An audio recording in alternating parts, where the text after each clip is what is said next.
আসসালামু আলাইকুম, কেমন আছেন সবাই? আশা করি সবাই ভালো আছেন। আমার শরীরটা একটু অসুস্থ, প্রচুর পরিমাণে ঠান্ডা লেগেছে, সিজন চেঞ্জ হচ্ছে, গলাটা একদম বসে গেছে। ঠান্ডা তো থাকবেই, সেটাই তো স্বাভাবিক, যেহেতু সিজন চেঞ্জ হচ্ছে। আজকের ভিডিওটা নিয়ে আপনাদের সাথে একটু কথা বলি। ভিডিওটা একটু বড় হবে, সবাই একটু ধৈর্য সহকারে দেখবেন, আশা করি সবার কাছে ভালো লাগবে। তাহলে চলেন শুরু থেকে শুরু করা যাক। বেশ কিছুদিন আগে আমি কয়েকটা খাবারের ক্লিপ অ্যাড করেছিলাম, তো ওইখান থেকে বেশ কিছু আপুরা কমেন্টস করেছিল যে এই প্লেসটা কোথায়। তো এই প্লেসটা হচ্ছে উত্তরা আজিমপুরে পরে বুফেট লঞ্চ। সেদিন হুট করেই আমরা সব ফ্রেন্ডরা বললে হচ্ছে ভুল হবে, সব কলিগরা মিলে হচ্ছে আমরা ওইখানে একটা ডিনারের আয়োজন করেছিলাম। তো আমার উত্তরা হচ্ছে ওইভাবে যাওয়া হয় না, আর এই প্লেসটা তো যাওয়া হয়নি, ওদের কারণে হচ্ছে প্লেসটা আমাকে ভিজিট করা হলো। আমার কাছে বেশ ভালো লেগেছে, এরিয়াটা খুবই সুন্দর লেগেছে, আর প্লেসটা মোটামুটি খুবই বড় ছিল।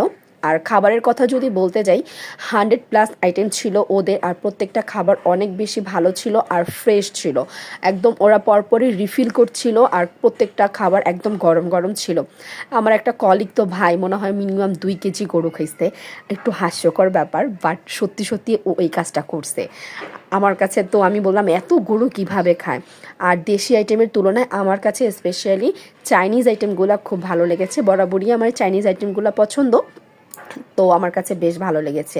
থাই স্যুপটা অনেক বেশি মজা ছিল, স্পেশালি ডিজার্ট আইটেমগুলো, ডাবের পুডিং, পায়েস, উফ, জাস্ট ইয়াম্মি, অনেক ভালো ছিল। এটা কোনো প্রমোশনাল ভিডিও না, আমার কাছে প্লেসটা ভালো লেগেছে, এর জন্য আপনাদের সাথে শেয়ার করছি। আর হচ্ছে আপনারা যারা উত্তরায় থাকেন তারা একবার হলেও ভিজিট করবেন, আমার কাছে তো ভালোই লেগেছে। গেট টুগেদার করার, ফ্রেন্ডদের সাথে একটু টাইম স্পেন্ড করার জন্য, আর ভরপুর যারা খানা পছন্দ করে তাদের জন্য এই প্লেসটা বেস্ট। কেমন লাগলো অবশ্যই কিন্তু জানাবেন।